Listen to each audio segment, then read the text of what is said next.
This first tape is a tape on Jun Fan Gung Fu, which is the base system for Jeet Kune Do. Jun Fan Gung Fu is an established system of progression, but Jeet Kune Do was Bruce Lee's own personal martial art. It was based on his investigation, his creativity, his research. So in order to go into Jeet Kune Do, we have to understand his investigation, his research, his experiment. But the base system before we can even get to that stage is Jun Fan Gung Fu. So this tape here will show you the basics as taught to me by Bruce Lee during the 1964 to 1971 era. And I hope you enjoy it, and I hope this will bring insight into Bruce Lee's system, because it's important that you have the two parts, the basic material that he taught in the Jun Fan Gung Fu, and then to find your own particular Jeet Kune Do, which, as you said before, it can be taught Jeet Kune Do, but it really cannot be standardized because it has to be tailor-made like a coat. Everyone cannot fit into a size 38 coat. Some will fit into a 42, some will fit into a 36. But every man has to tailor the system or the material that you're given. Okay, thank you very much.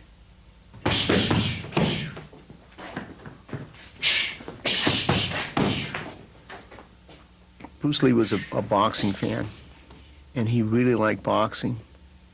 And at that time, if you can remember that far, people were just doing karate, so it was point karate. And he didn't like that. He thought he enjoyed boxing matches better than karate matches at that time because it was point, and it would just take your point and then go back to the corner and then take the point. And he wanted something to flow. So what he did was, because he liked boxing so much, and as you know, Bruce Lee was the boxing champion, high school boxing champion in Hong Kong. He put in the boxing movements of Western boxing, took the kicks from different Chinese systems and both Southern and Northern systems, and he started to play around with it. And in the beginning, we wore a lot of armor, like we wore baseball shin guards, we wore body protector, we wore face masks, we were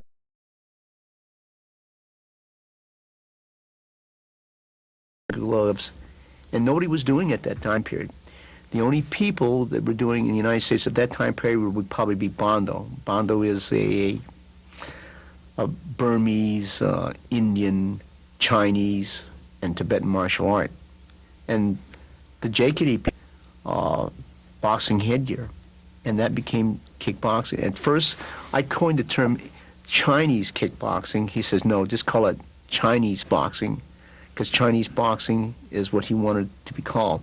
And then later on, we start using the word Chinese kickboxing.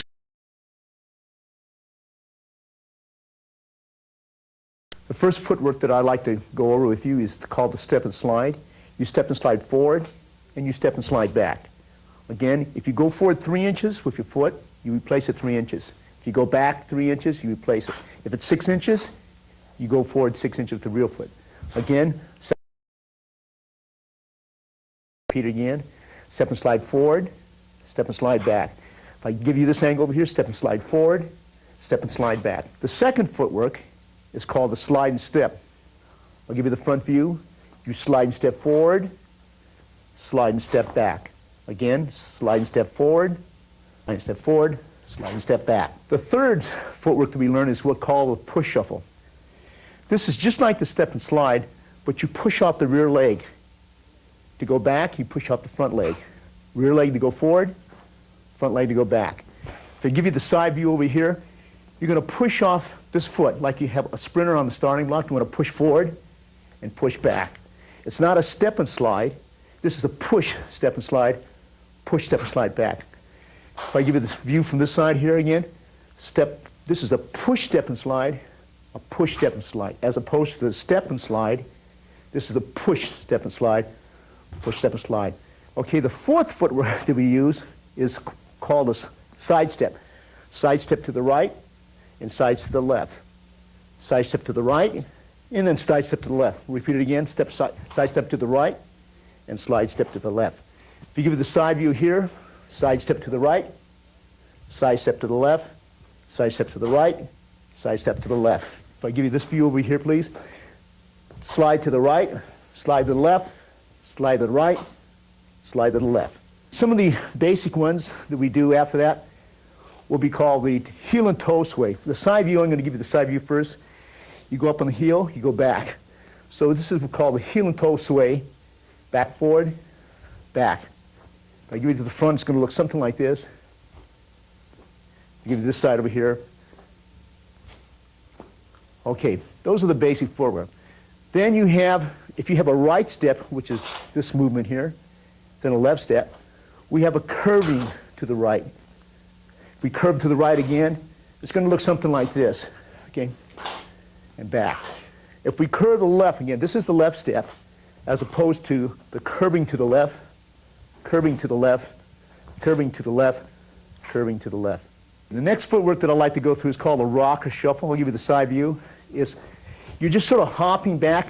If I over-exaggerate, it's like going like this, but what you're going to do is just move back and forth like this. You're up on the balls of your feet, moving forward, back. You're not going to stay here too long, but just something like this. I'll give the front view. It's going to be something like this. Give you this view over here. Okay. Some of the first things we learned was to learn how to fight from a natural position. So we call this a natural position. It could be like this. It could be like this. This is different postures that we learn. And then we drop back into a stance. When we drop back into the Baijong stance, as we refer to, the toe is pointed 45 degrees. This foot is facing the same line. The heel is raised. Almost like a boxer. It's a boxing stance. At that time period, he wanted us to go on the right lead. The reason for this was because if the right hand was the strongest hand, he wanted the strongest hand and foot to the front. And since the left hand was weaker, we put it back for more power. Over here in the year 2000, we fight both left lead and we fight right lead. The hand position, we can have the hand position here, hand position here. It doesn't matter, but as long as the hands are moving, when we got in close to the part we want the hands up. For up in hand position, this is where we want the hand. But it could be like this, it could be like this. It doesn't matter. As long as we're covered, it's not really, the hand is constantly moving in place. You want to have your hands moving. You don't want them dropping down too much, but just keep it up here and handle the position from here. This is both right and left lead. So at that time period in 1960, he wanted everything in a right lead. And about 80% of our training was in the right lead, and there was about 20% of our training at that time period in a left lead. But here in the year of 2000, we go left and right, and I'll let my students choose what stance they want to be in, left or right. What I would like to do right now is just go through some basic movements that we do. We like to teach the head slip to the left, head slip to the right, head slip back. When you slip back, slip to the left, slip to the right, you're going to go back and forth. Now this is the bob, which is the combination of a duck, and then bob and weave to the left, bob and weave to the right. So again, the hand motion for the upper body is back 3 positions, left, right, and back. Bob, bob, bob and weave to the left, bob and weave to the right. After we learn the footworks by ourselves, we then bring in a partner to help us. This is called a mirror image drill. So I'm going to ask Rick Young to come in with Eric Paulson, and we'll show you how this drill works. Okay? If he advances, the person retreats. If he retreats, he advances. If he moves to his right, he moves to his left. This is important. We're just learning how to relate to the opponent in front of us, keeping the same space if possible.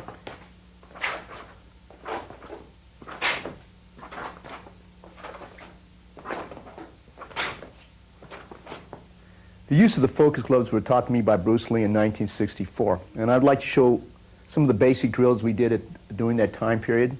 And I still think they're valid here in the year of 2000. So the first thing we're going to learn is to attack by drawing. That means I'm going to draw the jab. I'm going to draw it with the Puk Sao. I'm going to follow up with 3 punches. Any 3 punches that he signals, and then I'm going to kick. I'm going to do that slowly again. I draw the lead punch. I throw back 3 punches. We call this attack by combination. One more time, slowly again. This is Fuk Sao, follow with the Ping Choi, the Now Choi, the Ping Choi, and the Now Tek. One more time, very slowly. Back, cross, hook, cross, and then Now Tek. That's the first basic. The second basic I'd like to share with you is called Lin Sil Da. That means to attack and defend at the same time. So you pop down hit, you follow with 3 punches that he signals, and then you follow with any kick. Right now he's just using the Now Tek for the sake of simplicity again. So defend and attack at the same time, follow with 3 punches, and then kick. One more time slowly. This is 1, 1, 2, 3, and then kick. The third one is called Hapak. What you have to be careful here is you don't want to pat it too much because it'll come up and hit your head. And if that does happen, then you'll have to cover.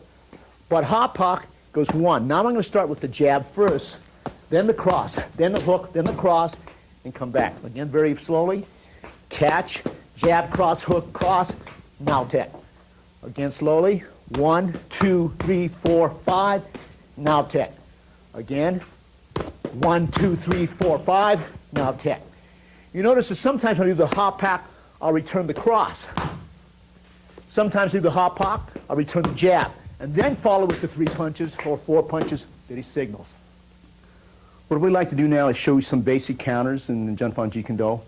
And this is for the jab. So when he hits the jab here, okay, I want you to slip and hit. Follow with any 3 punches that he signals, okay? And you can follow with any kick. Right now I'm using the Now Tek as a basic kick, but you can use any kick that follows up. Okay, one more time again slowly. Pak Da, okay? 1, 2, 3, and then kick. Again slowly. That's 1, cross, uppercut, cross, then Now Tek. That's the first one. The second one, rather than hit the high line like this, you're going to hit the low line. Then you're going to come over with the cross, the hook, the cross, then the Now Tek. One more time again slowly. Pak Da, cross, up, cross, Now Tek. Again slowly. 1, cross, hook, cross, Now Tek. The other one can be any technique, the third one. So you pak, you kick, Now Tek, follow with 3 punches that he signals, then come back to that position. Again slowly. Pak, Now Tek, cross, hook, cross, Now Tek. Again slowly. Pak, Now Tek, cross, hook, cross. In the development of Junfan kickboxing, Bruce, he researched a lot of different systems at that time, the known systems at that time. He would observe them. And the thing he liked about the Muay Thai was the rear leg power. He felt, though, that the front leg wasn't active enough at that time period. You have to look at the time period that he was in and why he made these things. A lot of it came from Don Drager's book. I don't know if you're aware of Don Drager's book, you know. And he classified the Thais as saying, well, the uppercut is non-existent.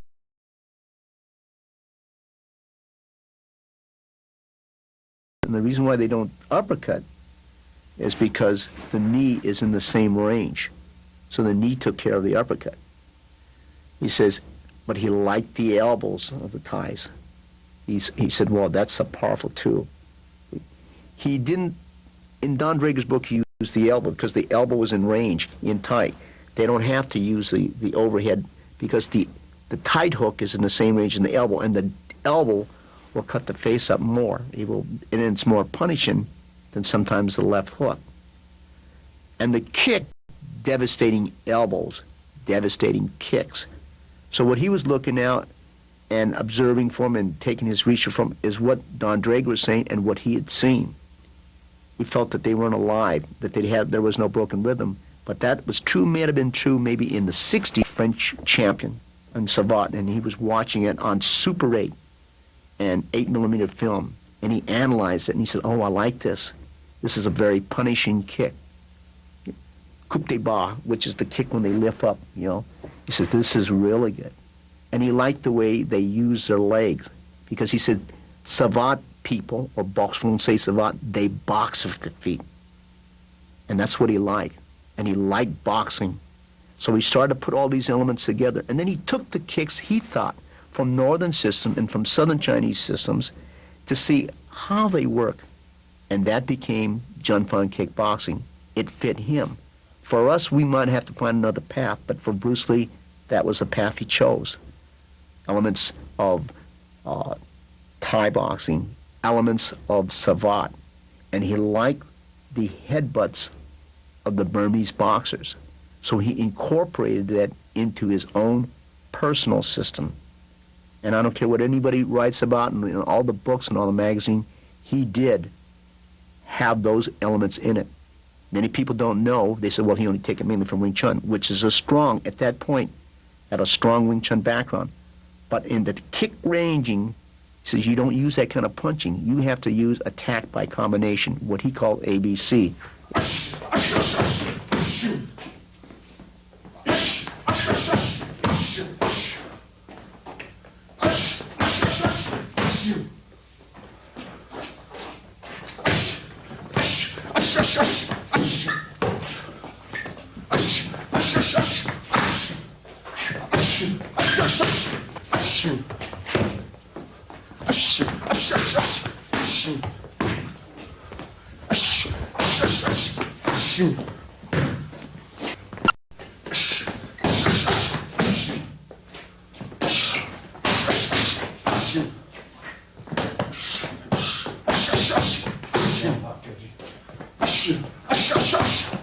What we like to demonstrate,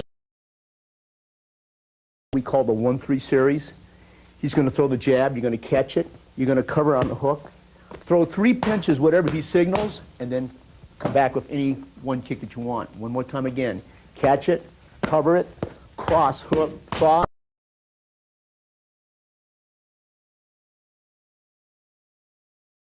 And now attack. That's the first one.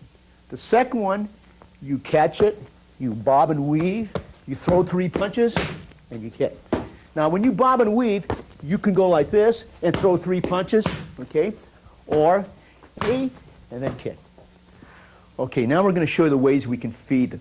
We call this the jab hook series, or we call it 1-3, because the 1 is a jab, and 3 is a hook, and you cover. Okay, that's the first way we feed. Then you fake the cross, and then low hook. And fake low cross, and hook. Okay? Then you go single direct with the hook. Okay? You can either kick with this leg here and throw the hook.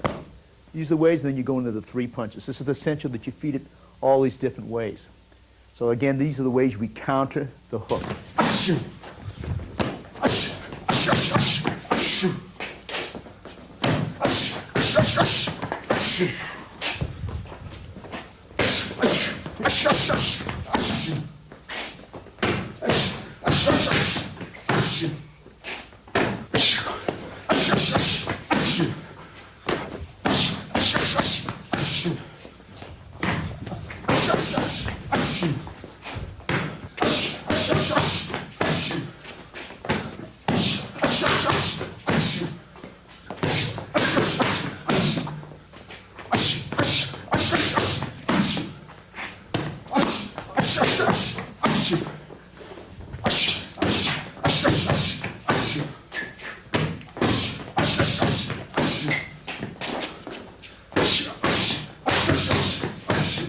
These are the cross counters, and we're going to counter on the second motion. In other words, he's going to throw the high jab, okay, and I'm going to counter the rear hand. Or he'll throw the low jab, and I'll counter the rear hand. Or he'll throw the lead round kick, and he'll throw the rear hand. Or he'll fake the jab, and then throw the rear hand. Or he'll fake the low jab, and throw the rear hand. Or even fake the kick, and throw the rear hand. So I'm going to start off with the very basic, and as I said before, this was taught in a right lead. But through the years, we've gone equally left lead and right lead. So I'm going to explain slowly what's going to happen. When he throws a jab, he's going to throw the cross, and you're going to shoulder roll like this. But as you shoulder roll, you simulate kicking the groin by kicking the inner thigh. I'm going to repeat that again. You simulate kicking the groin by kicking the inner thigh, follow with 3 punches of your choice, and then come back. Again, slow motion, 1, 2, 1, 2, 3, and then back. Again, slowly, catch, shoulder roll, cross, hook, cross, and then kick. Okay, the next one we're going to do is the bob and weave. So you catch this, you're going to bob and weave under. You can throw 2 punches and 1 kick. One more time. So you bob and weave under, hook, cross, and kick. Also, when you bob and weave under, you can hit the gut, hook, and cross, and throw the kick. Again, slowly, you hit, hook, cross, and then punch. Okay, the next one, you can do it 3 ways. So anytime you parry on the outside, you can hit low, you can hit high, you can hit on outside of the hand. Those are the 3 ways again. You can parry and hit low and follow with 3 punches or 2 punches. You can hit high and follow with 3 punches. Or after that side, you come back, follow with 3 punches or 2 punches, and come back. Very slowly again. 1, 2, follow with 3 punches, back again. Okay, 1, 2.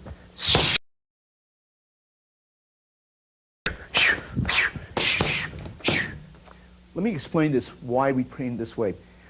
At the time, Bruce Lee, we couldn't get the glove, or I couldn't get the glove back in time. So how this started, you're really supposed to catch it, and then you're supposed to bring the glove back. But because I wasn't fast enough for the focus glove, he just maybe wing it, and then 1, 2, and then back to here. Okay? But the original way, as I said before, you parry, your hand should come back to here, throw the 3 punches. Okay? If the trainer or the holder is not quick enough, what I want you to do is throw it and then set the 2 punches up and then kick.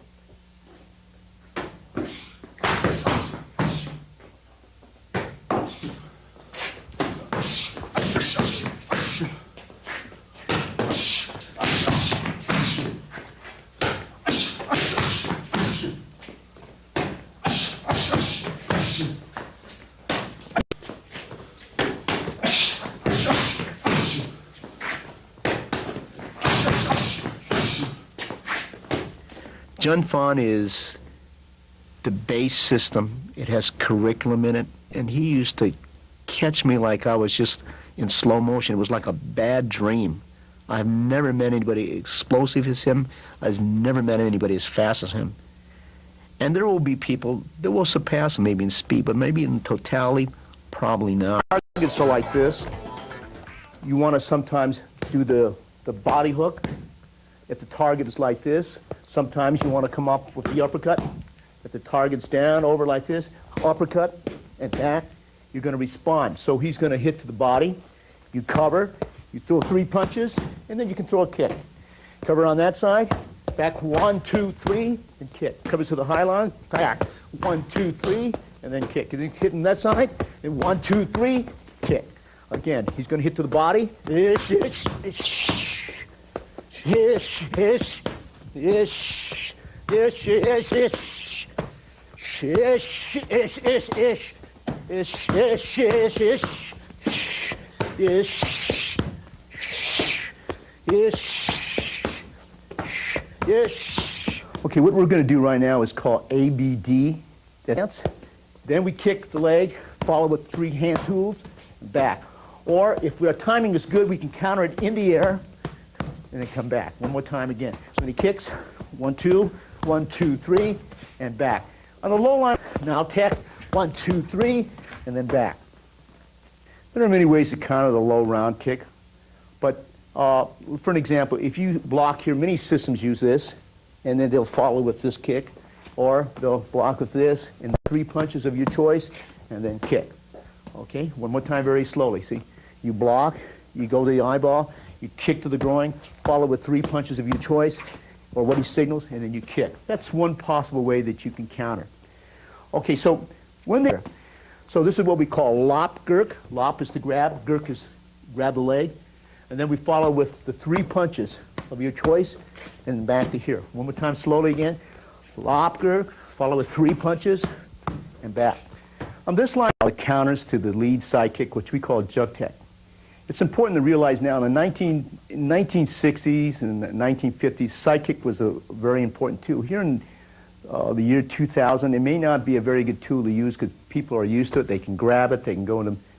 So now, we hook it, we kick once to the leg, twice to the leg, follow with 3 punches, and then back up again. Now sao again. Okay, follow with the rear now tech, follow with the front now tech, follow with the 3 punches of your choice, then come back to that position.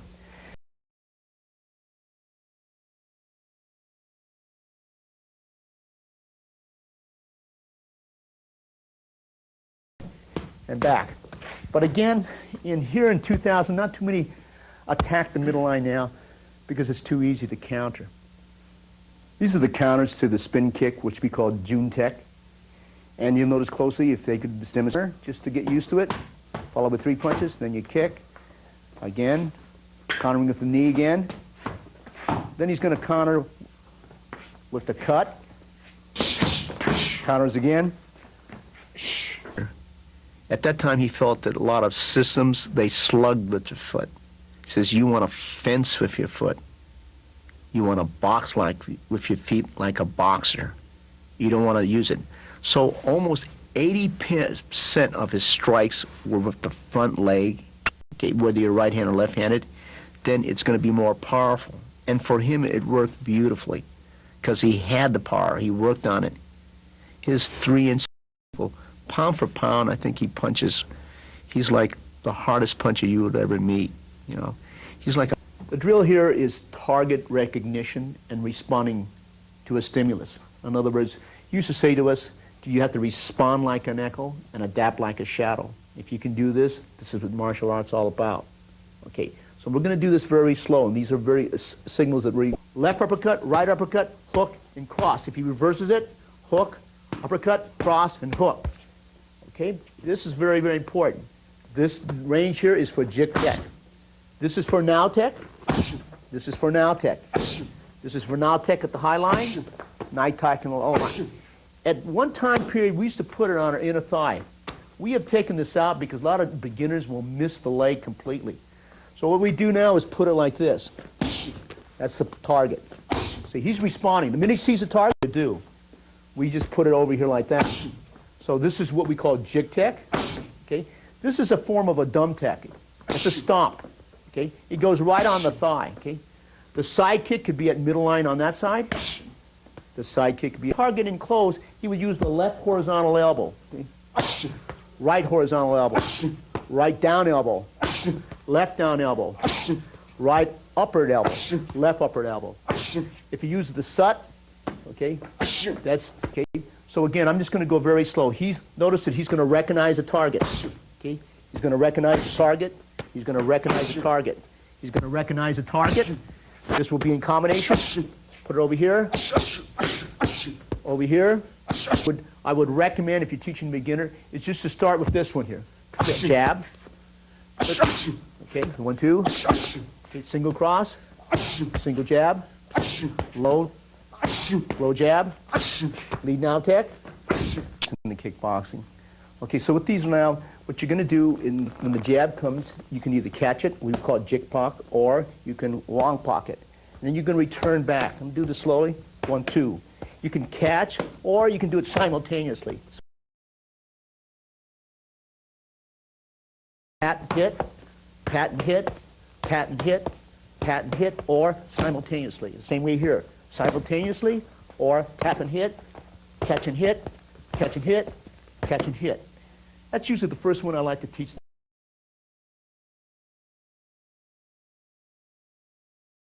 To the hook. So I catch, I jab, and then I hook.